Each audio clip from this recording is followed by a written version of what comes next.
BA FY optional Hindi. आज हम अगली कहानी छुट्टी का दिन, शीर्षक है छुट्टी का दिन, इस कहानी को पढ़ेंगे। इसकी लेखिका है उषा प्रियमवदा। तो आइए सबसे पहले लेखिका के बारे में सामान्य जानकारी प्राप्त करते हैं। उषा प्रियमवदा का जन्म 1938 में हुआ। इलाहाबाद विश्वविद्यालय से MA तथा डॉक्टरेट की उपाधि प्राप्त करने के बाद प्रियमवदा इसी विश्वविद्यालय में प्राध्यापक के रूप में अध्यापन करती रही। आजकल अमेरिका के एक विश्वविद्यालय में अध्यापन कर रही है।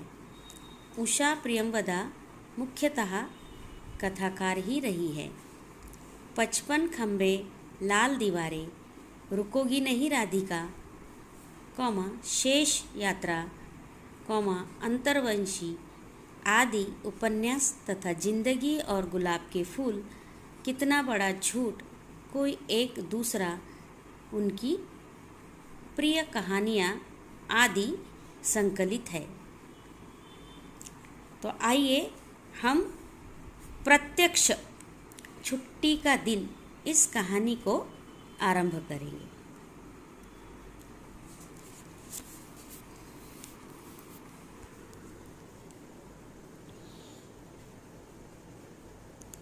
इस कहानी में हम देखेंगे कि जैसे नौकरी पेशा लोगों के लिए छुट्टी का दिन बड़ा ही सुहावना होता है, लेकिन इस कहानी में हम इसके उल्टा चित्रण देखते हैं। यानी कि यहाँ पर हम देखेंगे इस कहानी की मुख्य नायिका है माया। तो आइए इस कहानी को हम आगे पढ़ेंगे। पड़ोस के फ्लैट में छोटे बच्चे के चीख चीख कर रोने से माया की नींद टूट गई। उसने अलसी पलकें खोलकर घड़ी देखी। 5:45 बज रहे थे। फिर उसे याद आया, आज तो छुट्टी का दिन है। उसने पैर फैला लिए, पलकें आंखों पर ढलक आने दी। वो रेशमी चादर का नरम चिकना स्पर्श गालों पर महसूस करती हुई पड़ी रही। नींद की मीठी खुमारी अब भी उस पर छाई थी। खुली हुई खिड़की से सवेरे की ठंडी हवा आ रही। पूरी तरह से जगी होने पर भी नींद को बहलाकर फिर बुलाना चाह रही थी, पर वो बच्चा था कि रोए जा रहा था। छोटा सा कोमल गोरा गोरा बच्चा, गोल मुंह पर भवों की पतली सी लकीरें, लंबे लंबे रेशमी पलक।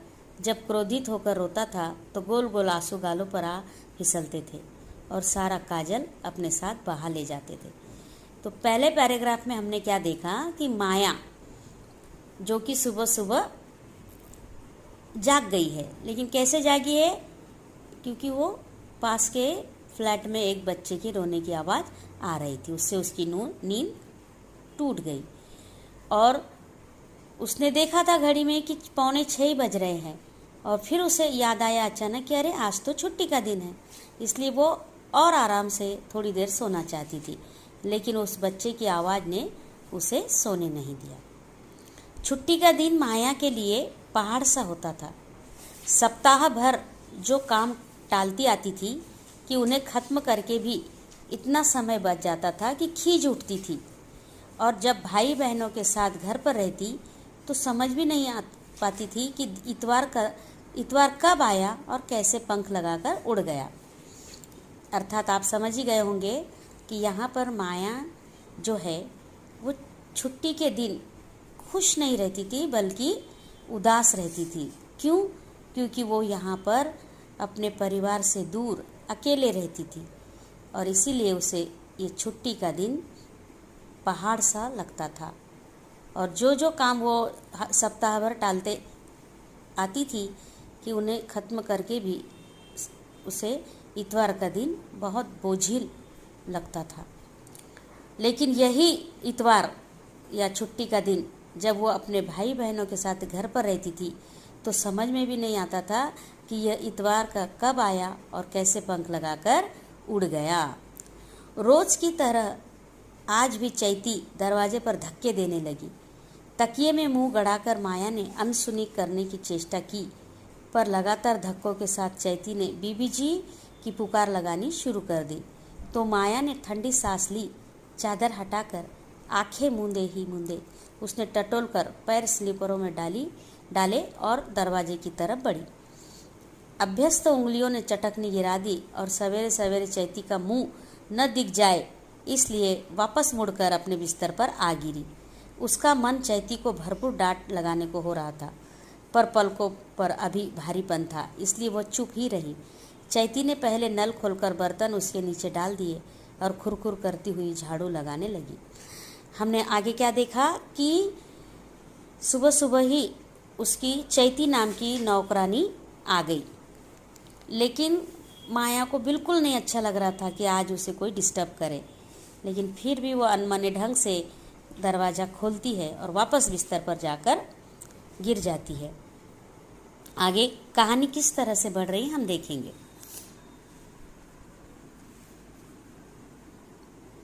तब माया उठकर बैठी, हाथ फैलाकर अंगड़ाई ली, फिर जोर से कहा, सोने नहीं दिया ना?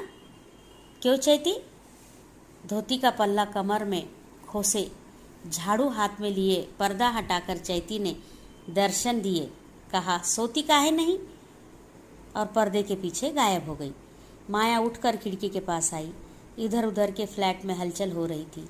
एक तरफ दूध वाला अपनी बाल्टी में मैला गंदा हाथ बार बार डालकर दूध नाप रहा था। हर बार नाप का बर्तन बाल्टी से टकराता और फिर लोटे में दूध गिरने की आवाज़ के साथ दूध वाले का मोटा खरखराता कंठ कहता, 4, 5, 6। यानी कि हम देख रहे हैं कि फ्लैट में आजू बाजू में चहल पहल हो चुकी थी। दूध वाला भी आ गया था और वो आजू बाजू वाले लोगों को दूध गिन गिन कर उनके बर्तन में उड़ेल रहा था। माया ने गुसल खाने में जाकर बेसिन में नल खोल अपने हाथ उसके नीचे कर लिए। पानी की तेज और ठंडी धार हाथों पर पड़ती रही। चौके से चैती की खटपट सुनाई देती रही। माया ने गीत की एक कड़ी गुनगुनाने का प्रयत्न किया, पर आवाज़ बेसुरी हो गई। उसकी आंखें बेसिन पर ऊपर लगे शीशे में अपना प्रतिबिंब देख रही थी। सूना मुंह, सूनी आंखें। एक क्षण को उसे लगा कि ये प्रतिबिंब किसी और का है। वो स्वयं कैसे इतनी थकी, इतनी टूटी सी हो सकती है? शीशे के अंदर से ये वह अनजान सी युवती माया को जैसे पहचानने की कोशिश कर रही हो। ऐसे देखती रही जब तक कि माया ने भीगे असहाय विवश हाथों से अपने बाल छूते हुए दृष्टि हटा न ली। उजले सफ़ेद बेसिन के किनारे पानी के बूंदें फिसल रही थी। माया की आंखें उस एक बूंद पर टिक गई जिसे सूरज की पहली किरण ने इंद्रधनुषी रंगों से सजा दिया था। बूंद हिली, फिर चिकने बेसिन पर फिसलती हुई पानी की धारा में मिल गई। माया ने रुकी हुई लंबी सांस बाहर आ जाने दी, फिर अपने पर जैसे काबू पा लिए। दोनों हाथों से अंजुलियां भर भर कर अपने मुंह पर जोर से छींटे देने लगी। उसी तरह पानी भरती और मुंह पर उछाल देती, बिना कुछ सोचे, बिना कुछ सोचने का यत्न किए। फिर उसने नल बंद कर दिए, तौलिया उठाई और उसके नरम नरम रोयों में अपना मुंह छिपा लिया। कुछ देर बाद उसने हाथ बढ़ाकर तौलिया स्टैंड पर फेंक दी। तौलिया जमीन की ओर तेजी से गिरी, पर तभी खूंटी में उसका कोना फंस गया और वो झूलती रही, धीरे धीरे, बेबस सी। पर माया ने उधर नहीं देखा। वह फिर पंजों पर जोर दे शीशे में झांकने लगी थी, एक अदम्य आशा लिए। वो शायद इस बार वह झांकने वाली युवती पहले से भिन्न हो, और कुछ भिन्न भी थी। आंखें कुछ जरा सी फैली थी बरौनियों में, भौं में चिकना गीलापन था, उजले कोयों में बड़ी सी तरल पुतलियाँ, ओठों में कोमलता। माया के देखते देखते वो खिंचे और खुल गए। उस छोटी सी मुस्कान ने सारे चेहरे पर एक कमनीय स्निग्धता ला दी। माथे को घेरे हुए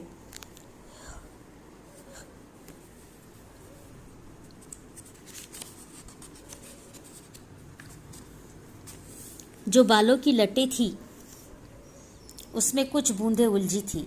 माया ने गर्दन मोड़ी तो कनपट्टी के पास एक बूंद में उसे रंग दिखाई दिए, ढेर सारे रंग, चमकते हुए, झिलमिलाते हुए, तड़पते हुए। वही वो गिर न जाए इस डर से माया शीशे के आगे से हट आई। दरवाज़ा खोला और कमरे में आकर कुर्सी पर पैर उठाकर बैठ गई। हाथ गाल पर टिकाकर सोचा, और अब? चैती पास की मेज पर चाय पहले ही रख गई थी। रोज की तरह मोटे पतले बेढंगे, कहीं गीले कहीं कड़े टोस्ट थे। रोज रोज का सुनहरी धारी वाला नाजुक प्याला था। वहीं कड़ी हुई कोजी थी जिस पर एक चिड़िया पंख खोलकर उड़ने को तैयार थी, पर उड़ेगी नहीं। उड़ सकती भी कैसे थी? उसे देखकर माया का मन निरर्थक आक्रोश से भर उठा था। उसका मन हुआ कि पैर से ठोकर मारकर मेज उल्टा दे और सारे बर्तन खनखनाकर जमीन पर जा गिरे। चीनी के बर्तनों के टूटने की आवाज़ कितनी प्रिय होती है, पर मन में उसके मूल्य का अंदाज़ा लगा और ये सोच कि बेकार में नए खरीदने पड़ेंगे, उसने अपने को रोक लिया और प्याले में चाय उंडेलने लगी। गरम चाय को गले से उतार वो खिड़की के पास जाकर खड़ी हो गई। नीचे सड़क थी, कहीं कहीं तारकोल हट जाने के बड़े बड़े धब्बे थे, कहीं गहरे गड्ढे थे। अगर किसी तांगे का पहिया उसमें फंस जाता तो चाबुक फटकार कर तांगे वाला एक गाली दे उठता। अगर रिक्शे का पहिया होता तो रिक्शे वाला जोर लगाकर निकालने की कोशिश करता, और अगर तब भी न निकलता तो सवारियों को उतरना पड़ता। इस बाधा से उनके चेहरे रोष से लाल हो जाते और बाद में मैले अंगोछे से माथा पोंछता रिक्शा वाला और सवारियां सड़क की ऐसी हालत पर दुख से सिर हिलाते नज़रों से दूर हो जाती। सड़क के उस पार एक इमारत थी, बड़ी सी, पुरानी सी, जिसे मरम्मत की सख्त ज़रूरत थी। सड़क की तरफ मुंडेर थी जिस पर एंटीगोनम की लता छाई हुई थी और पोर्टिको की धूमिल पीली दीवारों पर गहरे बैंगनी रंग में फूलती हुई घनी बैगन बेलियाँ थी, अपने वैभव में लचकती, झूमती, बल खाती। जब हवा आती तो माया अपनी खिड़की से उनसे बैंगनी रंग के फूल टूट टूट कर उसके उड़ते हुए देख सकती थी। उन 3 पंखुड़ियों के फूल में कितना रंग था, कितनी मृदुता, पर माया के दिल में वो एक घनी पीड़ा भर जाते थे। इस वक्त सूरज की किरणें बैगन बेलिया पर पड़कर उसके रंग को और चटकीला बना रही थी। सुबह की हवा से कभी कभी कोई फूल नीचे भटक कर आ गिरता था। माया उसमें डूबी हुई थी, रमी हुई थी। हाथ खिड़की पर टिके थे, आंखें सामने। उसने नहीं जाना कब चैती आई। जब पायदान के पास बैठकर उसने 2 बार झाड़ू जमीन पर पटकी तो उसने आंखें हटाई। वो कल्पना और स्वप्न थे, यह कमरा, ये दीवारें, ये बंधन, जीवन और सत्य। यानी हमने देखा कि यहाँ पर फ्लैट के बाहर वो देख रही थी, सड़क पर की हालत का चित्रण यहाँ पर दिया गया है। और कहीं ना कहीं माया यहाँ पर हम देख रहे हैं कि अकेली रहती है। इसलिए उसे छुट्टी का दिन खाने को दौड़ता है और उसे जैसे कि उसकी ज़िंदगी में कोई आनंद या उत्साह नहीं था, बल्कि खालीपन था। इसीलिए उसे ये जो कमरा है, ये जो दीवारें हैं, ये जो बंधन है, वो एकदम ऐसे लगता था मानो उसमें कुछ भी नहीं है। मालकिन का ध्यान अपनी ओर आकर्षित हुए देख चैती ने कहा, खाइए का बनी है? इतवार का दिन है, छुट्टी का दिन, आज तो कुछ विशेष खाना बनाना चाहिए। चैती को स्वामिनी का खोयापन अच्छा नहीं लगा, न खाबे का शौक न पहिरे का। सिर हिलाते हुए उसने जो झाड़ू पटकी तो लाख की एक चूड़ी चट से टूट गई। उसके टुकड़े बीनते हुए चैती ने कहा, का बनाई? कुछ भी बना लो, माया ने उदासीनता से कहा। यानी नौकरानी उस बीच में आके पूछती है कि आज तो छुट्टी का दिन है, कुछ तो विशेष खाना बनाना चाहिए। तब उसने उदासीनता से कहा, कुछ भी बना लो। खिचड़ी डाल दई? व्यंग से चैती ने कहा। अरे खिचड़ी वही बना दो, माया ने कहा। तब चैती ने कहा, ए बेटिया, तोहार असपरानी हम नाही देखा, न कबो कछु खावे न बनवाए। चैती ने कहा कि तुम्हारे जैसी परानी लिखा है, देखो शब्द परानी यानी प्राणी, तोहार जैसा प्राणी हमने कभी नहीं देखा, न कभी कुछ खाती है न कुछ बनवाती है। हम हूँ आदमी हन, हमरो मन है, हम खीर पूरी खाब कहे देत है, दूध हम ले लिया है। चैती ढीठ हो गई, पर माया से पर माया ने कुछ नहीं कहा, हटकर चली आई और कपड़ों की अलमारी खोली। कुछ रेशमी कपड़े धोने के लिए सप्ताह भर से रखे थे, उन्हें बाहर किया और जाकर गर्म पानी में साबुन घोलकर डाल दिए। अनमनी होकर फिर आकर सामने मेज पर बैठ गई। एक और कापियाँ रखी थी, उन पर धूल की गहरी परत थी। माया ने लाल पेंसिल उठा ली, धूल झाड़कर एक कापी खोली, गलतियों पर गहरे लाल निशान लगा दिए, पर मन उसमें भी नहीं लगा। हाथ बढ़ाकर पास की छोटी मेज से अखबार उठा लिया, खोला। अचानक ही वो कुर्सी खिसका कर उठ खड़ी हुई, घड़ी पर नज़र डाली तो पाया कि बड़ी आसानी से 10 बजे की फिल्म देखी जा सकती है। जाकर फिर अलमारी खोली, कुछ सोचकर एक साड़ी निकालकर पलंग पर रख दी और तैयार होने लगी। अभ्यस्त हाथों ने बाल ठीक किए, पाउडर लगाया, कुछ देर अपने को देखती रही और फिर लिपस्टिक उठाकर अपने होठ खूब गहरे लाल किए। कपड़े बदले और चैती से कहा, मैं सिनेमा जा रही हूँ। चैती ने पूछा, कब तक आई हो? यही 12 साढ़े 12 तक, और पर्स उठाकर बाहर आ गई। खुली खिड़की से हवा आई और अखबार के पृष्ठ उठकर फर्श पर जा गिरे। खुली कापी के पेज सरसराते रहे, मेज पोश का कोना हिलता गया और हाल में बैठी माया को लगा कि जिस अकेलेपन से बचना चाहकर वो सिनेमा चली आई थी, उससे निष्कृति कहाँ हुई। अभी उसकी नितांत अकेले बैठकर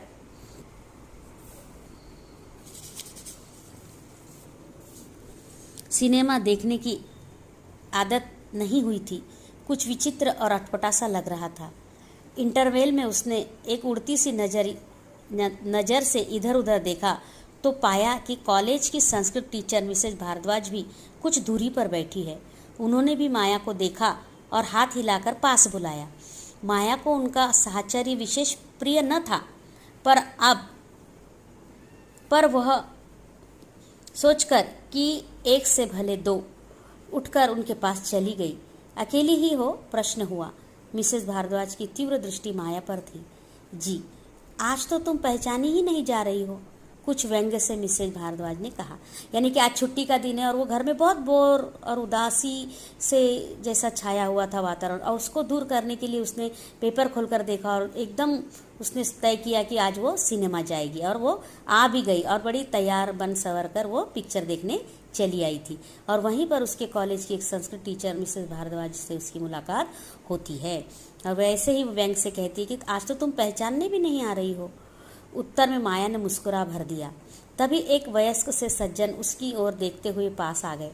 मिसेस भारद्वाज ने कहा, ये मेरे पति है मिस्टर भारद्वाज, आप मिस सहगल हमारे कॉलेज में हिंदी पढ़ाती है। मिस्टर भारद्वाज ने नमस्कार किया और पास वाली सीट पर बैठ गए। कुछ वार्तालाप करने का प्रयास करते हुए पूछ दिया, अभी ही आई है आप? कुंठित हो माया ने कहा, जी। पत्नी की ओर उन्मुख होकर पूछा, चाय वगैरह कुछ मंगवाऊं? मंगवा ले। ये साड़ी बड़ी प्यारी है, यहीं से ली है? मिसेस भारद्वाज ने पूछा।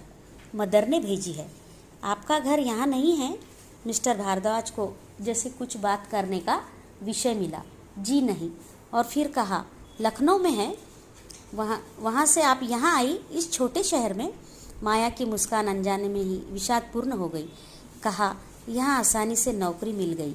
आपको कभी पहले नहीं देखा।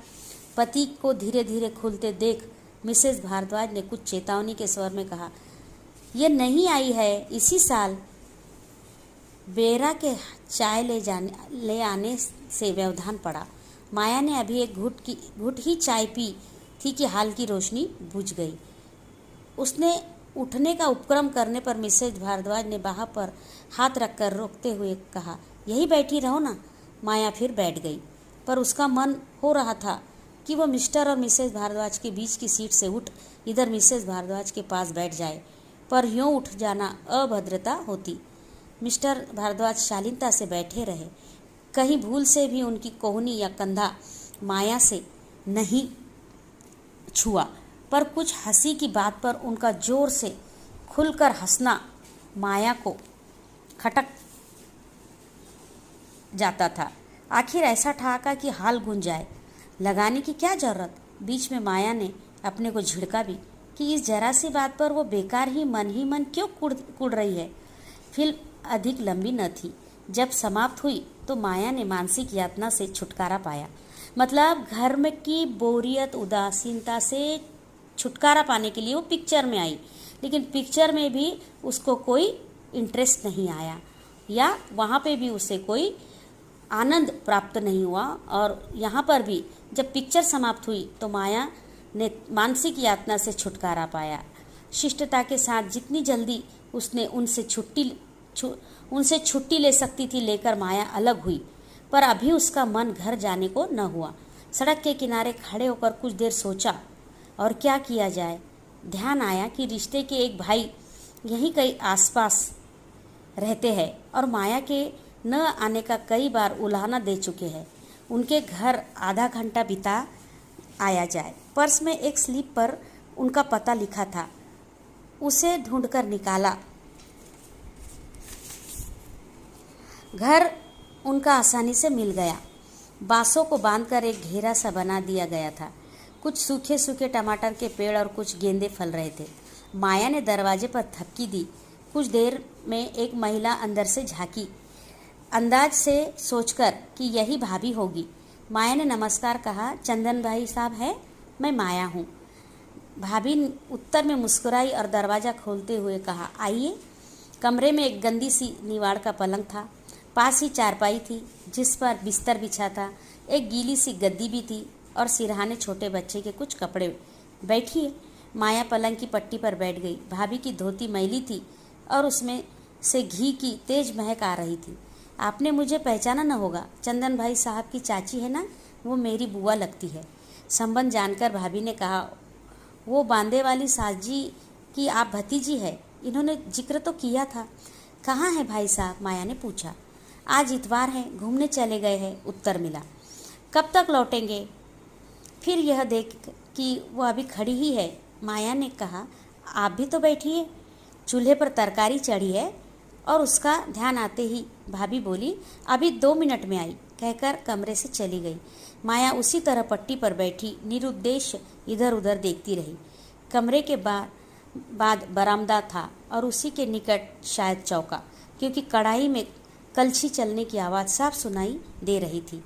फिर एक छनाका हुआ, शायद पानी डाला गया और फिर हाथ में दरी लिए भाभी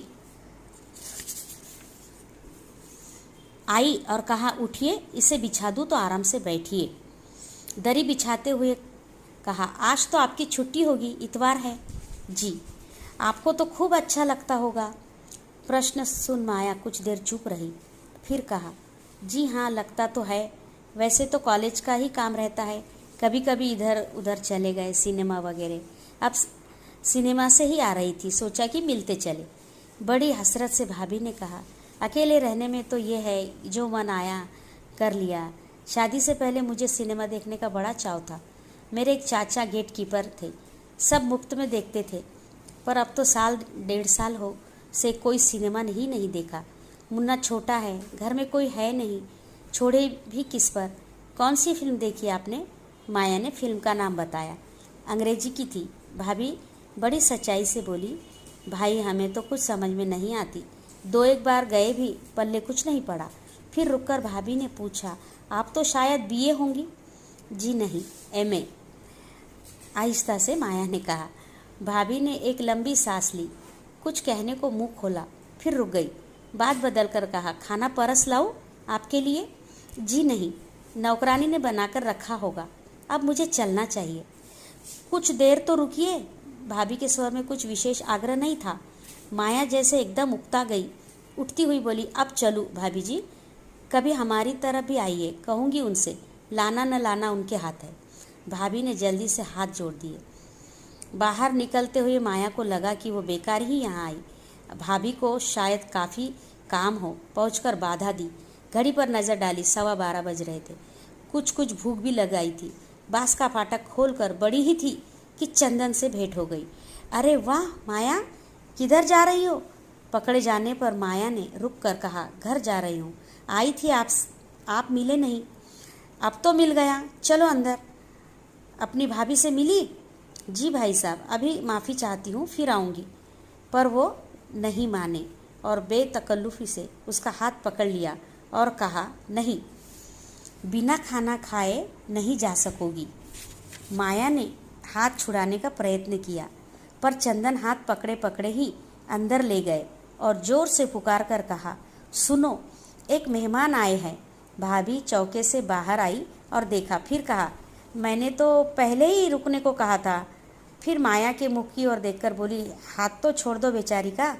उसके कहने का ढंग ऐसा था कि चंदन ने तुरंत उसका हाथ छोड़ दिया। फिर कुछ अपराधियों की तरह कहा, खाने का इंतज़ाम करो, सो हो रहा है। रुखाई से कहकर वो वापस चली गई। चंदन और माया ने स्पष्ट रूप से महसूस किया कि उसे प्रसन्नता नहीं हुई है। माया ने फिर कहा, भाई साहब, बेकार झंझट होगा, मेरी नौकरानी इंतज़ार कर रही होगी। झंझट क्या, खाना अभी बना जा रहा है। स्वर ऊंचा कर उन्होंने पत्नी को पुकारा, सुनो, जरा जल्दी कर दो। अंदर से उत्तर आया, कर रही हूँ, पहले जरा मुन्ने को नहला लूँ। तब माया जाकर उधर खड़ी हो गई। कहा, भाभी जी, आपको परेशानी हो रही है। मैंने तो कहा था। भाभी धूप में बैठकर बच्चे को नहलाने की तैयारी कर रही थी। माया को भूख लगने लगी थी। जहाँ वो खड़ी थी वहाँ से झाँक कर देखा, चूल्हा खाली था। बच्चा चीख चीख कर रोता रहा तो भाभी उसे साबुन लगाती रही। उसके ढंग से लग रहा था कि जैसे आज ही रगड़ रगड़ कर बच्चे को गोरा कर देगी। माया बैठी बैठी अपने को कोसती रही कि किस क्षण में उसने यहाँ आने को सोचा। आखिरकार भाभी ने बच्चे को पोंछकर कपड़े पहनाए और कपड़े पहनाकर पालने में लिटा दिया और कहा, जरा दही ला दीजिए, रायता बन जाएगा। नहीं नहीं, माया ने जल्दी से कहा, रायते की कोई ज़रूरत नहीं। पर भाभी ने नहीं सुना। चंदन भाई साहब दही लेने को भेज दिए गए। भाभी चौके में जाकर खटर पटर करने लगी। बच्चा रोता गया। माया ने उठकर उसे गोद में ले लिया, हिलाया डुलाया तो चुप हो गया। उसे कंधे से लगाकर माया ने बरामदे में एक चक्कर लगाए। फिर देखा वो सो गया। धीरे से लिटाया तो फिर वो जग गया।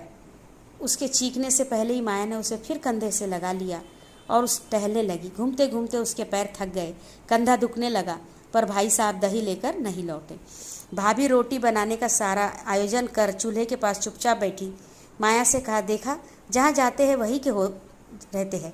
2 कदम पर बाजार है। फिर एकाएक उठती हुई बोली, जाने कब तक आएंगे, मैं नहा लूँ? आप कहे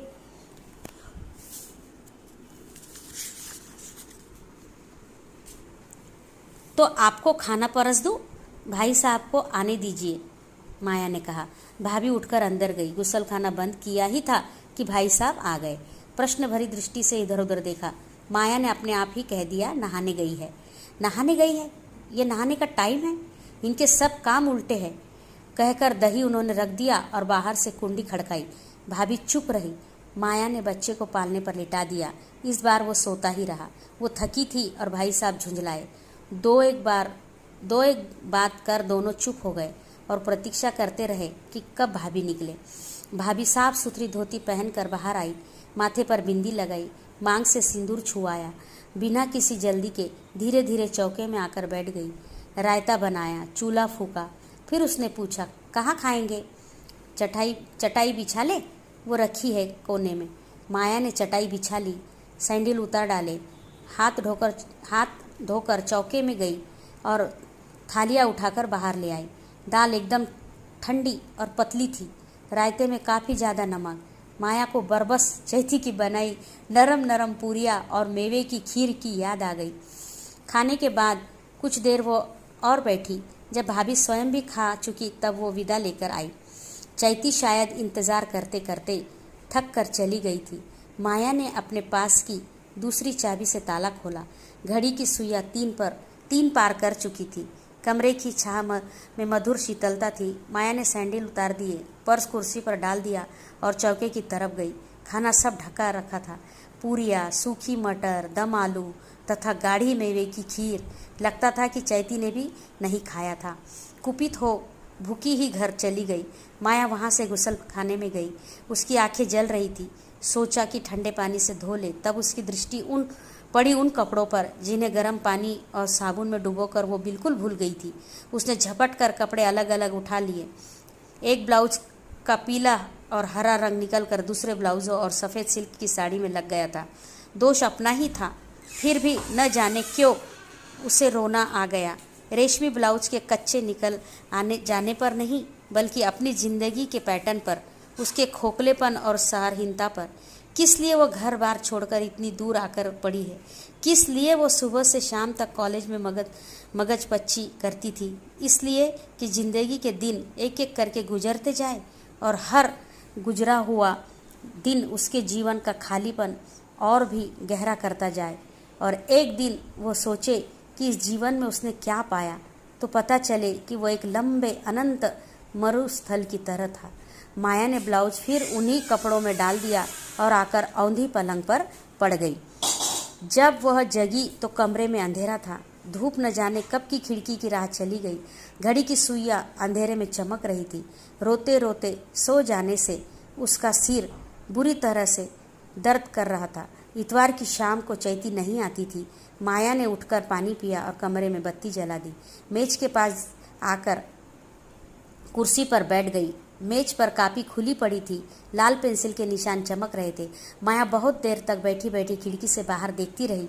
आसमान में 2-1 तारे निकल आए थे। पड़ोस में दूध वाला बाल्टी खटका रहा था। दूध नापता हुआ मोटे से एक स्वर में कह रहा था, 2, 3, 4। सीढ़ियों पर ऊपर नीचे आते जाते जूतों की आवाज़ आ रही थी। गुसल खाने में कपड़े भीग रहे थे। चौके में ठंडा खाना रखा हुआ था और कनपट्टी के पास एक शीरा पूरी तरह दुख रही थी। धीरे धीरे आकाश काला हो गया। तारों की ज्योति में उज्ज्वलता आ गई। आने जाने वालों का रव थम गया। माया एक सांस लेकर उठी। बिजली बुझाकर फिर पलंग पर लेट गई। उसे पता था कि नींद रात में बहुत देर से आएगी। फिर भी आंखें बंद कर ली। कहीं घड़ी ने धीरे धीरे 8 के घंटे बजाना आरंभ किया। माया ने करवट बदली। अगला दिन काम का दिन। तो इस तरह से छुट्टी का दिन, यह कहानी यहाँ पर समाप्त हुई और अगला दिन काम का दिन आरंभ हो गया। तो किस तरह से हमने देखा कि छुट्टी का दिन माया के लिए कैसे उदासी भरा और बोरियत से भरा हुआ साबित हुआ। तो कहने का तात्पर्य ये है कि छुट्टी का दिन कहानी में आधुनिक जीवन में व्याप्त अकेलेपन की पीड़ा का चित्रण है। कहानी की नायिका माया एक प्राध्यापिका है जो अविवाहित है तथा अपने परिवार से दूर शहर में एक महाविद्यालय में नौकरी करती है। सप्ताह के कामकाजी दिन तो व्यस्तता में बीत जाते हैं, लेकिन इतवार छुट्टी का दिन अपने अकेलेपन में बोझिल और उबाऊ होता है। सप्ताह भर जो काम टालती आती थी उन्हें खत्म करके भी इतना समय बच जाता था कि खीज उठती थी।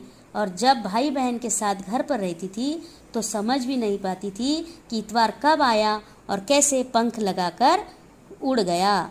संपूर्ण कहानी में माया छुट्टी के दिन की उबन खींच को मिटाने के लिए अनजाने शहर में नींद, फिल्म, परिचितों, रिश्तेदारों से मिलना तथा मिलना आदि प्रयास करती है, लेकिन अपने अकेलेपन को वो पाट नहीं सकती। इसीलिए यहाँ पर हमने देखा कि वो अपने इन प्रयासों से और भी ऊब महसूस करती है। अपने भीतर का अकेलापन उसे और भी संत्रस्त कर देता है। तो इस तरह से उषा प्रियमवदा की यह सुंदर सी कहानी छुट्टी का दिन हम यहाँ पर संपन्न करते हैं। आगे का हम आगे के लेक्चर में